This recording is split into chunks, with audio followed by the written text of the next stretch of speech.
আমরা আসি আজ আপনাদের কাছে বিশুদ্ধ হাদিস, কোরআন ও হাদিসের আলোকে নামাজের পদ্ধতি সংক্ষিপ্তভাবে আপনাদেরকে বর্ণনা করব। খেয়াল করে শুনুন এবং আগের যে সমস্ত পদ্ধতি জানেন যদি তার সঙ্গে না মিলে তাহলে সেগুলিকে বাদ দিয়ে এই সঠিক পদ্ধতি গ্রহণ করার জন্য চেষ্টা করুন।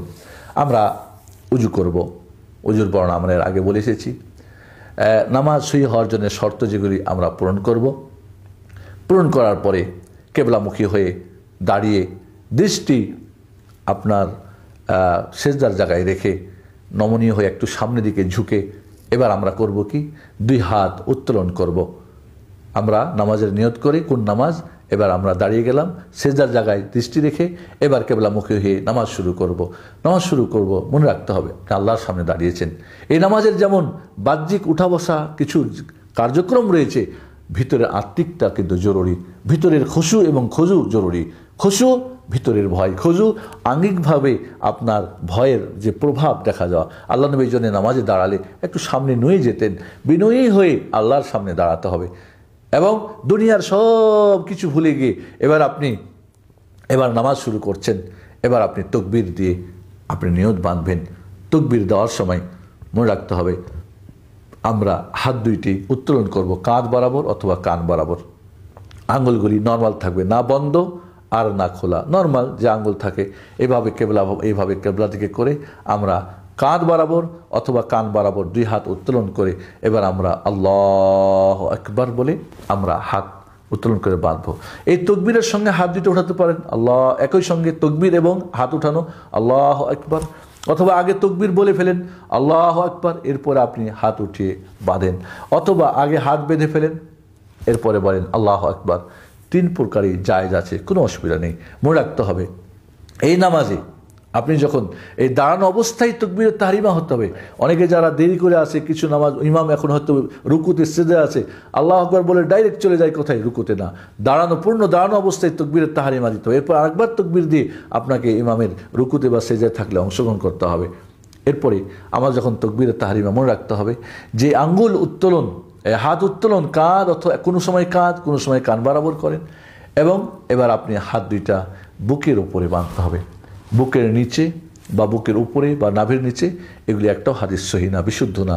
সহি হাদিস যেটা সেটা হলো বুকের উপর হাত বাঁধতে হবে এবং হাতটাকে আপনি এই কাফ, এটাকে কাফ বলা হয়, ডান হাতের তালুটাকে বাম হাতের অঞ্জলির উপরে আপনি বুকের উপর রাখেন, অথবা কিছুটা এইভাবে করে আপনার হাতের অংশ কিছু হাতের যে আপনার নলার উপরে, অথবা এইভাবে পুরো এক হাত আর এক হাতের উপরে আপনি এইভাবে অথবা এইভাবে অথবা এইভাবে আপনি বাঁধতে পারেন। তিনভাবেই সহি হাদিস দ্বারা প্রমাণিত রয়েছে। হাতটাকে আপনি রাখেন, এভাবে রাখা ওয়াদা বলে, এইভাবে, অথবা আপনি বাঁধেন, হাদিসে আছে এইভাবে, আল্লাহ নবী কাবাজা, এইভাবে আপনি ধরে নিতে পারেন, এইভাবে ধরতে পারেন বা এইভাবে ধরতে পারেন। এই তিনটাই হয় রাখেন অথবা ধরেন, দুইটাই। কিন্তু এই দুই আঙ্গুল দিয়ে এই কোনোই আঙ্গুল আর বুড়ো আঙ্গুল দিয়ে ধরবেন আর তিন আঙ্গুল রাখবেন, এই দুই হাদিসের একসঙ্গে আমলের যে পদ্ধতি বলা হয়েছে এটা সুন্নতি পদ্ধতি না, বরং আপনি কোনো সময় রাখবেন কোনো সময় ধরবেন, দুটোই পদ্ধতি। এরপরে আপনি যখন বুকের উপরে হাত বাঁধে এবার আপনি সানা পাঠ করবেন। সানাটা আল্লাহুম্মা বাঈদ বাইনি ওয়া বাইনা খাতায়ায়া, অথবা সুবহানাকা আল্লাহুম্মা বিহামদিকা বা আল্লাহুম্মা ইন্নী যালামতু ইন্নী ওয়াজ্জাহাতু ওয়াজহিয়া লিল্লাযী ফাতারাস সামাওয়াতি ওয়াল আরদ, এটাও একটা সানা। এছাড়াও একাধিক সানা রয়েছে, এক এক সময় এক একটা সানা পাঠ করবেন, এটাই হলো সুন্নাত সম্মত। সানা পাঠ হয়ে গেলে এরপরে আউযু বিল্লাহি মিনাশ শাইতানির রাজিম, এরপরে বিসমিল্লাহির রহমানির রহিম বলে সূরা ফাতিহা পূর্ণটা পাঠ করতে হবে। আউযু বিল্লাহিস সামিল আলিম মিনাশ শাইতানির রাজিম মিন হামজিহি ওয়া নাফখিহি ওয়া নাফসিহি, এভাবেও বর্ণিত আছে, সেটাও পড়তে পারেন। অনেকেই নামাজ শুরু করার আগে আউযু বিল্লাহ বিসমিল্লাহ পড়ে না, আপনি যখন সানা পাঠ করে শেষ করলেন এরপরে আউযু বিল্লাহ বিসমিল্লাহ পড়ে এবার সূরা ফাতিহা পাঠ করবেন। জোরে কেরাত যদি হয়, যেমন মাগরিবের প্রথম 2 রাকাতে, এশার প্রথম 2 রাকাতে, ফজরের 2 রাকাতে, জুমার নামাজে, ঈদের নামাজে, সেক্ষেত্রে জোরে কেরাত করবে এবং একটা একটা করে আয়াত পড়বে। আলহামদুলিল্লাহি রাব্বিল আলামিন, এখানে বিসমিল্লাহ আল্লাহ নবী জোরেও পড়েছেন আস্তেও পড়েছেন, তবে শেষ যেটা আমল তার সেটা নীরবে পড়েছেন, এটাই উত্তম। তবে কেউ যদি জোরে পড়া জায়েজ আছে, অসুবিধা নাই ইনশাআল্লাহ। এই জন্যে আমরা সূরা ফাতিহা পুরোটা পড়ে ওয়ালাদ-দাল্লিন যখন বলবো, জোরে যদি নামাজ হয় তো আমিনও জোরে পড়বো। এমনকি মুক্তাদিরা পিছনে থাকলে ইমাম সাহেব যখন আমিন বলা শুরু করবেন তখন তারাও জোরে আমিন বলবেন। আস্তে আমিন বলার হাদিস একটাও বিশুদ্ধ না, বরং জোরে আমিন বলার হাদিসগুলি কি অথেন্টিক এবং বিশুদ্ধ সহি হাদিস। এরপরে যখন সূরা ফাতিহা পড়া হয়ে গেল, আপনি অন্য একটা সূরা মিলাবেন, অন্য একটা সূরা বা আয়াত কিছু মিলাবেন। সূরা মিলাবের কিছু নিয়ম পদ্ধতি রয়েছে, সেটা আমাদের এখন সুযোগ নেই বলার, অন্য কোনো সময় হলে আমরা বলবো। এবার অন্য একটা সূরা মিলিয়ে এরপরে আবার আল্লাহু আকবার বলে কাঁধ অথবা কান বরাবর আপনার হাত উত্তোলন করে আপনি রুকুতে যাবেন। রুকুতে গিয়ে হাত আঙুলগুলি ফাঁকা রেখে মজবুত করে হাঁটুটা ধরবেন এবং মাথা, পিঠ এবং পিছনটা বরাবর হতে হবে, বরাবর হতে হবে। এটা হলো সুন্নত। যদি কোনো সমস্যা না থাকে, কোমরে ব্যথা না থাকে বা পেট মোটা না হয়, তাহলে বরাবর হতে হবে। এবং সুন্দর করে এখানে আপনাকে সুবহান রব্বিল আযীম কমপক্ষে একবার বলা ওয়াজিব, অতিরিক্ত বলা সুন্নত। সুবহান রব্বিল আযীম, সুবহান রব্বিল আযীম। এছাড়া আরও যে দোয়া রয়েছে সুবহানাকা আল্লাহুম্মা ওয়া বিহামদিকা বা সুবহান কুদ্দুস রাব্বুল মালায়েকাতুর রূহ বা অন্য অন্য আরও যে দোয়া রয়েছে সেই দোয়াগুলা পড়বে সুযোগ যদি হয়। পড়ে এবার আবার রুকু থেকে ওঠার সময় সামি আল্লাহু লিমান হামিদা বলে আবার দুই হাত উত্তোলন করবে, আবারও দুই হাত কাঁধ অথবা কান বরাবর উত্তোলন করবে এবং হাত ছেড়ে দেওয়ার চাইতে হাত আবার বেঁধে নেওয়াটাই উত্তম। যদি ছেড়ে দেয় সেটাও জায়েজ আছে। তাহলে আমরা হাত উত্তোলন করেছিলাম তাকবীরুত তাহরিমার সময়, প্রতিবার রুকুতে যাওয়ার সময়, প্রতিবার রুকু থেকে সামি আল্লাহু লিমান হামিদা, এরপরে বলবে রব্বানা ওয়ালাকাল হামদ বা রব্বানা লাকাল হামদ বা আল্লাহুম্মা রব্বানা লাকাল হামদ বা আল্লাহুম্মা রব্বানা ওয়ালাকাল হামদ। এই ধরনের শব্দ ব্যবহৃত আছে, যে কোনো একটা পড়লেই যথেষ্ট। অতিরিক্ত পড়তে চাইলে হামদান কাসীরান তাইয়িবান মুবারাকান ফি। এছাড়া আল্লাহুম্মা মিলাআস সামাওয়াতি ওয়া মিলাল আরদি ওয়া মা বাইনাহুমা, এইভাবে আরও যে দোয়া আছে পড়তে চাইলে পড়তে পারবে যদি সুযোগ হয়, একাকী যদি নামাজ হয়। এভাবে রুকু থেকে উঠে সোজা দাঁড়াতে হবে। সোজা দাঁড়ানো এটা একটা নামাজের ফরজ এবং রুকুন। সোজা দাঁড়ানোর পরে যখন প্রত্যেকটা অঙ্গ প্রত্যঙ্গ যার গিরাগুলি আপন আপন জায়গায় পৌঁছে যাবে, এরপরে আবার আল্লাহু আকবার বলে এবার সেজদায় যাবে। সেজদায় যাওয়ার সময় হাত দুইটা আগে দিবে, এরপরে হাঁটু দিবে, এটাই সর্বোত্তম। কেউ যদি আগে হাঁটু দেয় এরপরে কি দেয়, হাত দেয়, তবুও জায়েজ রয়েছে। তারপরে যখন সেজদায় চলে যাবে তখন হাত দুইটি কান বরাবর অথবা কাঁধ বরাবর রাখতে পারবে। সেজদার এবার সেজদা করবে 7টা অঙ্গের উপরে, দুই হাত, দুই হাঁটু, দুই পার আঙুলগুলি কেবলামুখী করে এভাবে, আর নাক এবং কপাল, এই 7টা অঙ্গের উপরে কি আপনার সেজদা করা ফরজ, মনে রাখতে হবে, রুকুন এটা। 7টা অঙ্গের উপরে এবার সেজদায় হাত দুইটা পাঁজর থেকে দূরে রাখবে যতদূর সম্ভব। জামাতে যদি হয় অন্যকে কষ্ট না দিয়ে, একাকী যদি হয় বা ইমাম হয়, তাহলে আল্লাহ নবী আলাইহিস সালাতু ওয়াস সালামের দুই বগলের শুভ্র সাদা অংশ দেখা যেত। এরপরে সুন্দর করে আপনি রুকু এবং রুকু যখন সেজদা যখন করবেন তখন নারী এবং পুরুষ সব একই নিয়ম, কোনো পার্থক্য নেই। আপনাকে পিছনটা মাটি থেকে উঁচু রাখতে হবে, আপনার পা পিছনের পা দুইটা একটা একটার সঙ্গে লাগিয়ে দিতে হবে। কেউ যদি খোলাও রাখে তবু জায়েজ আছে, দুইটা পা একসঙ্গে পিছনে বন্ধ করে দিতে হবে। এবং 7টা অঙ্গের উপরে এবার সেজদাকে দোয়া পড়তে হবে, সুবহান রব্বিল আলা, একবার পড়া ওয়াজিব, অতিরিক্ত পড়া সুন্নাত, সুবহান রব্বিল আলা। অন্য অন্য দোয়া পড়তে চান সেগুলিও পড়তে পারেন। এরপরে ধীরে স্থিরভাবে এই সেজদা করতে হবে। এরপর আল্লাহু আকবার বলে উঠবেন। ডান হাত ডান উরুর উপরে, বাম হাত বাম উরুর উপরে, অথবা ডান হাত ডান হাঁটু এবং বাম হাত বাম হাঁটুর উপরে রেখে দিয়ে আপনি এবার দুই সেজদার মাঝের দোয়া, সোজা বসে দুই সেজদার মাঝের দোয়া পড়বেন। রব্বিক ফিরলি একবার পড়া ওয়াজিব, অতিরিক্ত সুন্নত রব্বিক ফিরলি বা রব্বিক ফিরলি ওয়ারহামনি ওয়াহদিনি ওয়াফিনি অজবরনি ওয়াহদিনি অরজুকনি, এইভাবে দোয়া আপনি পড়বেন। পড়ার পরে এবার আবার আল্লাহু আকবার বলে আবার আপনি সেজদায় যাবেন। সেজদায় সুন্দর মতো আগের নিয়মেই সেজদা করবেন। সেজদা থেকে উঠে এবার আপনি আবার আল্লাহু আকবার বলে উঠবেন। আল্লাহু আকবার বলে উঠে আপনি জালসা ইস্তিরাহ মানে সোজা বসে এরপর আবার হাতে ভর দিয়ে উঠবেন অথবা হাঁটুতে ভর দিয়ে উঠবেন। হাতে ভর দিয়ে ওঠাটাই উত্তম। কেউ যদি হাঁটুতে ভর দিয়ে উঠে সেটাও জায়েজ রয়েছে। এখানে সোজা বসে তারপরে উঠা, এটা জালসা ইস্তিরাহ বলে। এইটা যদি কেউ না করে, ডাইরেক্ট উঠে যায়, তবু জায়েজ আছে।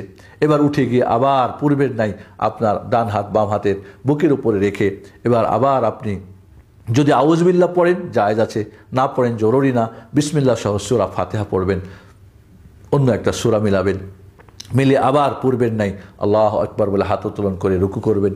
রুকুর দোয়া ঠিক মতো রুকু করবেন, রুকু করার পরে আবার সোজা সামি আল্লাহু লিমান হামিদা রব্বানা ওয়ালাকাল হামদ হামদান কাসীরান তাইয়িবান মুবারাকান ফি পড়ে আপনি এবার সোজা দাঁড়িয়ে আবার পূর্বের ন্যায় আপনি আল্লাহু আকবার বলে এবার আপনি যাবেন, হাত বুকে বাঁধবেন, এটাই উত্তম বলেছি। রুকু থেকে উঠে কেউ যদি ছেড়ে দেয় সেটাও জায়েজ আছে, কোনো অসুবিধা নেই ইনশাআল্লাহ। এরপর আবার আল্লাহু আকবার বলে সেজদায় হাতের উপর ভর দিয়ে সেজদা করবে, আর হাতের উপরে যদি করে সেটাও জায়েজ আছে। সেজদা আগের মতো প্রথম রাকাতের মতো এবারও কি করবে, দ্বিতীয় সেজদা করবে। সেজদা করে দ্বিতীয় রাকাত কমপ্লিট হয়ে গেলে এবার বসে আত্তাহিয়াতু লিল্লাহি ওয়াসসালাওয়াতু ওয়াত-তাইয়্যিবাতু আসসালামু আলাইকা আইয়ুহান নাবিয়্যু ওয়া রাহমাতুল্লাহি ওয়া বারাকাতুহু আসসালামু আলাইনা ওয়া আলা ইবাদিল্লাহিস সালিহিন আশহাদু আল্লা ইলাহা ইল্লাল্লাহু ওয়াহদাহু লা শারীকা লাহু ওয়া আশহাদু আন্না মুহাম্মাদান আবদুহু ওয়া রাসূলুহু। আত্তাহিয়াতু পর্যন্ত পড়বে প্রথম বৈঠকে। যদি দুরূদ পড়ে তো সেটা উত্তম। প্রথম বৈঠকেও দুরূদ পড়া যায়, যারা বলেন যে দুরূদ পড়লে সৌসিজদা করতে হবে, এটা ঠিক না, বরং প্রথম বৈঠকেও দুরূদ পড়া সুন্নত। এরপরে বৈঠক হয়ে গেলে দুই হাতে ভর দিয়ে এবার উঠে যাবে আল্লাহু আকবার বলে, অথবা হাঁটুতে ভর দিয়ে উঠলেও জায়েজ আছে।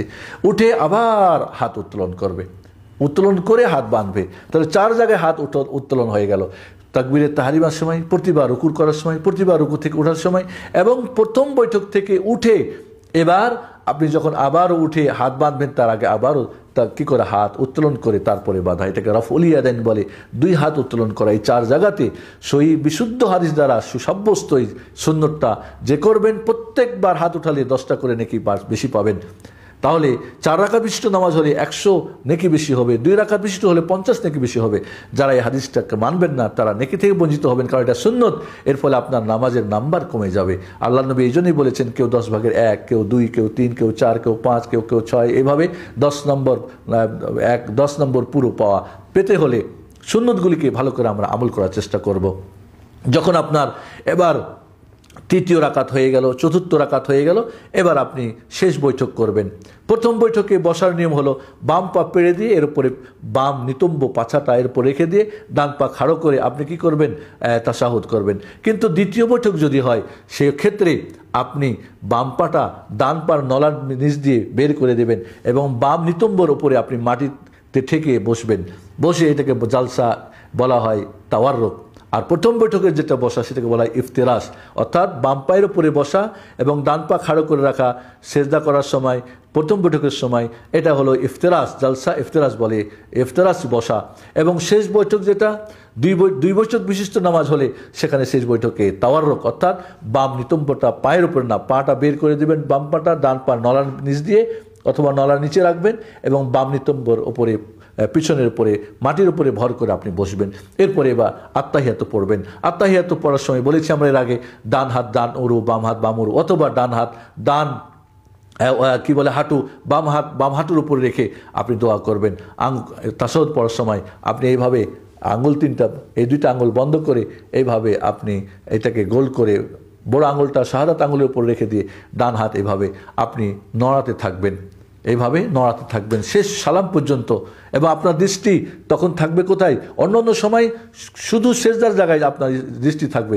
এবার আপনি তাশাহুদ পড়ার সময় প্রথম বা দ্বিতীয় আঙুল নড়াবেন এবং তার দিকে দেখবেন। কেউ যদি একবার আঙুল নড়া দেয় সেটাও জায়েজ আছে, বা 11 বার নড়ার কথা কেউ বলেছেন যেখানে দোয়া আছে সেখানে, অথবা পুরো সময়টা আঙুল নড়াতে থাকে, সেটাও উত্তম এবং শয়তানের ওয়াসওয়াসা থেকে বাঁচা যায় এর দ্বারা।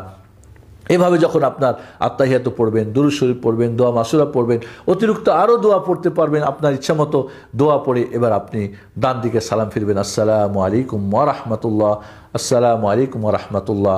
এইভাবে আপনার নামাজ শেষ হয়ে যাবে। সালাম ফিরার 3 ধরনের শব্দ আছে। একটা হলো ডান দিকে আসসালামু আলাইকুম ওয়া রাহমাতুল্লাহ, আসসালামু আলাইকুম ওয়া রাহমাতুল্লাহ, একটা পদ্ধতি। আর একটা হলো ডান দিকে বারাকাতু বাড়িয়ে দেওয়া, আসসালামু আলাইকুম ওয়া রাহমাতুল্লাহি ওয়া বারাকাতু, বাম দিকে আসসালামু আলাইকুম ওয়া রাহমাতুল্লাহ, ব্যাস।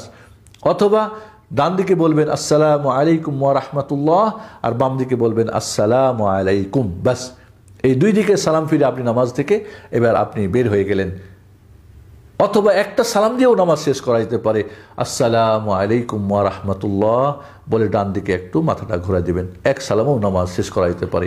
এইভাবে পূর্ণাঙ্গ নামাজের পদ্ধতি আমরা রাসূলুল্লাহ সাল্লাল্লাহু আলাইহি ওয়াসাল্লামের যে সঠিক পদ্ধতি আমরা বর্ণনা করলাম।